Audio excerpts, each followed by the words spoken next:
If you've ever snorkeled in the Caribbean, you know that while it's not exactly rare, it's still pretty uncommon to spot a shoal of reef squid.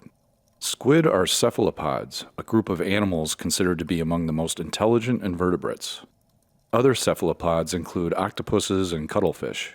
In fact, the last common ancestor of cephalopods and humans may have lived over 700 million years ago, even before the Cambrian explosion. Witnessing intelligence that has evolved so differently from ours is a real treat. Now, I could be wrong, but out of all the cephalopods, the Caribbean reef squid might be the easiest to observe in the wild. Squid species occupy just about every type of ocean habitat.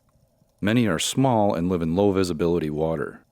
Others, like the colossal squid, live in the cold southern ocean, can weigh over 1,000 pounds, and have eyes larger than soccer balls. Big no thanks to swimming around those. There are cephalopods in the clear, warm, snorkel-friendly waters of the Caribbean, including several octopus species, but they tend to be pretty skittish. When you do chance upon one, like this Brazilian reef octopus, it's usually hiding, and it won't come out into the open until after you've left. Worldwide, there are two other reef squid species, both found in the tropical Pacific. However, they reportedly display fewer color patterns than the Caribbean reef squid. So again, outside of an aquarium, the Caribbean reef squid might be the most interesting and accessible cephalopod we humans can observe. If you go to the Wikipedia page for squid, it's no surprise this species is the poster child. All squid have 2 long tentacles and 8 shorter arms surrounding their mouths. These appendages are packed with strong musculature and suckers, and they're mainly used for gripping prey. Another weird body part they have is a funnel that opens into their mantle cavity and plays a key role in how they move. The mantle cavity fills with water, the muscles contract, and that water gets forced out through a funnel in a strong, fast jet, essentially turning the squid into a living jet engine. The sight of reef squid lined up in a neat row or formation is one of their most iconic behaviors, and it's directly tied to their surprisingly sophisticated social structure. These aren't random groupings, but highly evolved social units. They do this for several reasons, but the most important is defense against predators. With many eyes looking in different directions, the group effectively has a 360-degree field of view. The instant one squid detects a threat, it alerts the others by changing color. Beyond that, the shape and spacing of the formation itself can be disorienting to predators.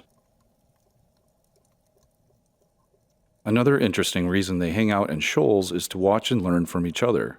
Younger, less experienced squid can observe the hunting techniques of older individuals from the safety of the group, seeing what prey is being caught, where it's found, and which strategies are successful.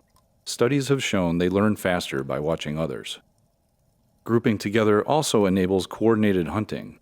While it's not as complex as a wolf pack, a line of squid can manipulate the movement of small schools of fish, making them easier to catch. They may fan out, tighten their spacing, or even encircle their prey. A sudden shift to a pale white appearance signals to the rest of the group that danger is nearby. I could flatter myself and think that I'm the perceived threat, but the reality is the squid never seem particularly bothered by my slow-moving ass. The real danger is a nearby predator like this barracuda. Reef squid are voracious eaters, consuming roughly 1/3 to 1/2 of their own body weight and prey each day. That immense appetite fuels a classic live fast, die young lifestyle. They grow to maturity in about 4 to 6 months, reproduce, and typically die before reaching 1 year of age. Their diet mainly consists of small fish and crustaceans. Reef squid are visual predators that often hover motionless near reefs or seagrass beds, camouflaged against the background, and then suddenly jet propel themselves forward to ambush prey. In turn, they are also hunted by dolphins, sharks, rays, and large reef fish like barracuda. A squid's ability to rapidly change color is built on specialized skin cells called chromatophores, along with additional layers of reflective cells. This system is directly controlled by the squid's brain through its nervous system. Pattern and color change are used primarily for communication and secondarily for camouflage. It's essentially a visual language spoken through the skin, one that's critical for survival, reproduction, and maintaining a complex social world.